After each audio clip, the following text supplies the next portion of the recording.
today's video, we are going to go over a series of exercises that are absolutely the foundation to restoring normal arm and leg movement, but also making arm and leg movement more efficient and less taxing, and that is the core. Why is this so important?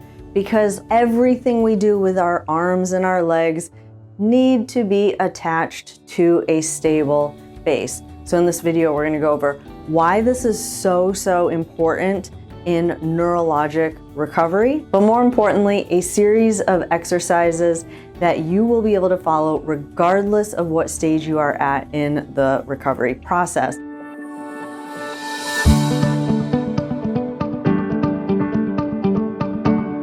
you're new to this channel, I'm Tara, I'm a neurologic physical therapist, and on this channel we talk about anything and everything related to mobility, health, fitness, and mindset to empower you with as many tools as possible to take full ownership of your health and your overall recovery. And when I say core muscles, I'm really referring to all the muscles that wrap around the trunk, that keep it vertical and keep it stable. Why is that important? These appendages are very free floating and they need to be attached to a stable base. And in my opinion and in my experience, it is probably the most neglected area when it comes to the subacute and the later stages of neurologic recovery. And why does that happen? Well, because most of us, most of you, and sometimes me, we're just thinking about getting that arm moving or getting that leg moving. And we forget that the foundational stuff is so critical in getting that efficient arm and leg movement. So we're gonna follow a similar format.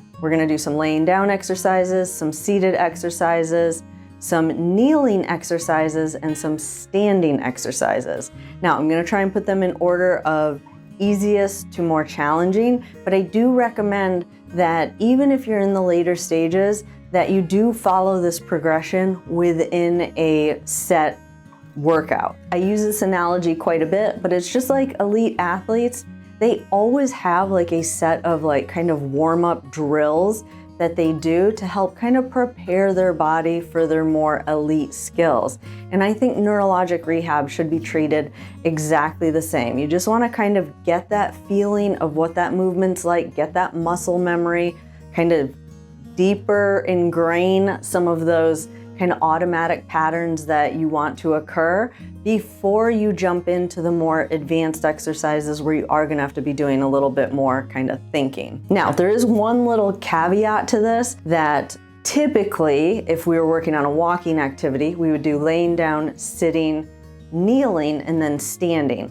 That would be a good progression in order of difficulty. We're going to change up that order a little bit today, and we're going to do laying down, sitting, standing, and then kneeling. And the only reason I'm switching up the order is because it is a little bit more challenging to get into kneeling position. And so for a core routine, this order just seems to make a little bit more sense to me. But just to give you a little bit of my rationale, I do think if you're working on a walking activity, laying down, sitting, kneeling, and then standing works best to kind of target those hip muscles. But as we target the core muscles, that's why I'm changing this up a little bit. The foundation, if you're in the very early stages that I always recommend people start with, is rolling. Now, not rolling by grabbing onto the side of the bed and pulling yourself over. That's perfectly acceptable for working on getting out of bed quickly. But if you really want to target the core, which is what we're doing today, and you want to make that roll an exercise or therapy, you could, without really adding much resistance to getting started, because you get out of bed every day, is when you go to roll, instead of grabbing onto the side of the bed, try and use your leg. All right, and you want to do this to both sides. You're just going to pull that leg in and almost feel like you're tucking your chin in as you roll, especially if you get stuck. That motion, not only does it work your core, but it does help to facilitate that roll or make that roll a little bit easier. So kind of tuck up and pull that leg up when you roll. All right, for this next exercise, we're doing kind of like an isometric. So you're gonna take your arms, and if you have to hold your arms together, you can hold them together, And all you're trying to do for this one is you're just trying to squeeze the gym ball. All right, so you're just tucking up and squeezing that gym ball, trying to smash it almost. Now, if you feel like you're using one leg more than the other, that's okay, but really pay attention to that and try and get that even pressure into both legs.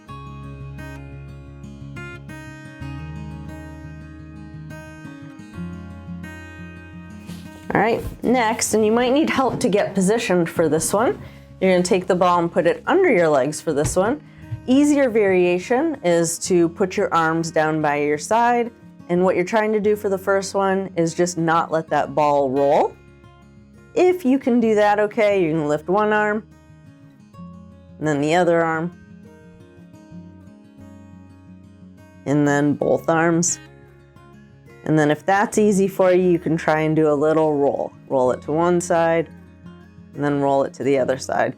Now we're getting a little bit more advanced. So this could be a foundational activity for those of you that are a little bit higher level, trying to roll that ball side to side without letting your legs fall off.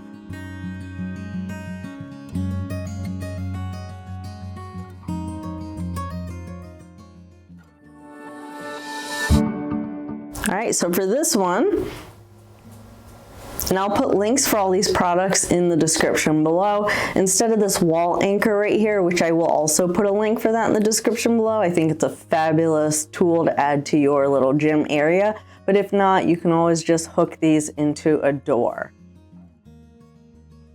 You're just gonna pull down. If you wanted to advance it, you could lift your hips and pull down.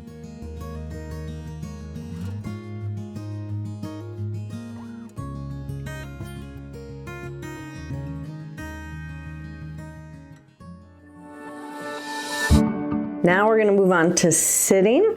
First one, this would be what I would consider probably in like the easy category. You're just going to clasp your hands, hold them up there if you need to, if you have a weak arm, and you're just gonna press. Same one we did laying down, only now it's a little bit more challenging. So even if you did it laying down, if you're in the early stages, I do recommend also doing it sitting up. It just requires a little bit more muscle because you don't have the mat really supporting you. So even if you did this one laying down, if you're in the early stages, this is a great exercise. And again, you're just trying to smash that ball. Smash it down. Smash it down. Hold it for about 2 to 3 seconds and then relax.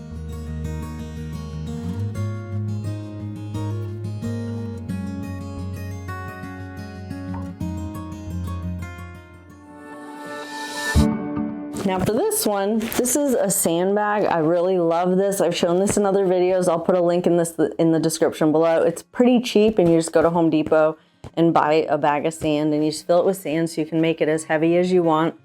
And what you're gonna do is you're just going to lean back, side, forward, side, back, and then go the other way. So you're just doing kind of like a mini circle with your trunk. And then the stronger you get, you can just kind of start to make that circle a little bit bigger.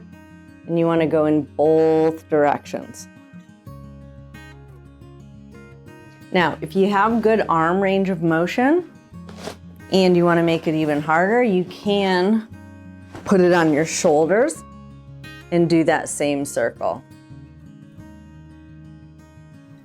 So you're just kind of, if you're a physics person, you're just kind of lengthening that vector a little bit. So it is going to make it a little bit more challenging. So the further away it is, or the higher up in this case, the harder it's going to be. And you want to do that in both directions. And you want to be right on the edges of where you feel like if you went just a little bit further, you wouldn't be able to hold it. You want to try and find that balance. Challenge yourself as much as you can, okay? So get right on the edge when you're doing that circle. That's how you can kind of keep track. Are you making that circle big enough with your body? And if it's really easy, you know, that probably means you can make it a little bit bigger, the circle. And what you want to feel like is you want to feel like you're getting to that point where if you went any further, you would almost tip over. Now, I will caution you that there are going to be parts in this circle that are going to be really unstable if you have hemiplegia. So start with a small circle and kind of feel what direction do I have a tendency to not be as strong, and make sure you adjust for that. Now, I'm telling you this because I have done this with people and they overestimate a little bit and they just tip over. Usually happens with someone if you have neglect or you have a little bit of decreased sensation on one side of your body, you're just gonna fall like a tree. So make sure you start small and then work that circle into bigger and bigger circles. For this one, we're using these pull-up assist bands. This is a very light band. The reason I'm using this one is the darker colors, some people complain that they can't see it. I'm not sure the lighter colors are gonna be that much better, but you could definitely use a thicker band than this. This is actually pretty easy, but basically what you're doing, you're just gonna step in all directions. This is making it a little bit more functional. Now we are doing standing. Next, we're gonna do kneeling. The only reason I'm going in this order this time, whereas if you watch my walking progressions, we usually do laying down, sitting, kneeling, standing, is because kneeling is a little bit harder to get into. So I do recommend do some of these core exercises standing before you move on to the kneeling ones, which we're gonna do next, okay? Just trying to set you up for success as far as what you're gonna be able to accomplish to actually create some of that rewiring in your brain. You want something that's challenging, but not too challenging, and you want all the skills to be building on each other. So standing, and then next we're gonna do kneeling. You're just gonna step in all directions.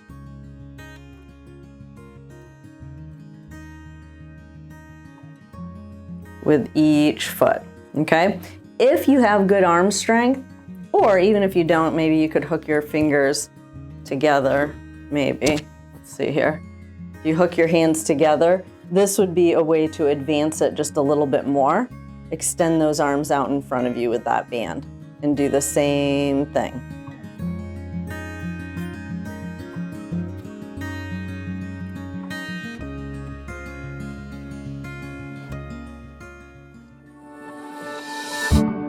So some of you aren't going to be able to do this because you can't get onto your knees or you have pain in your knees. That's okay. You don't necessarily have to do these in kneeling, but if you are in those later stages, I highly recommend to really work all the muscles around that core, that you do some sort of activity in either kneeling or on all fours. This is one exercise that I love. I call these kind of like gym ball rollouts. You can go on your elbows. And you're gonna roll that ball out as far as you can, and you want your elbows to go out a little bit past your shoulders, and then roll it back, out, little bit past your shoulders, elbows, a little bit past your shoulders, and back, and again, little bit past your shoulders, and back. All right, and now since I am considering these pretty advanced, we are going to do ones where you need a little bit more arm movement, but if you made it this far and you've been able to do all the exercises so far, then the most challenging exercise in this series would be to take a weight and just kind of move it around your head in both directions.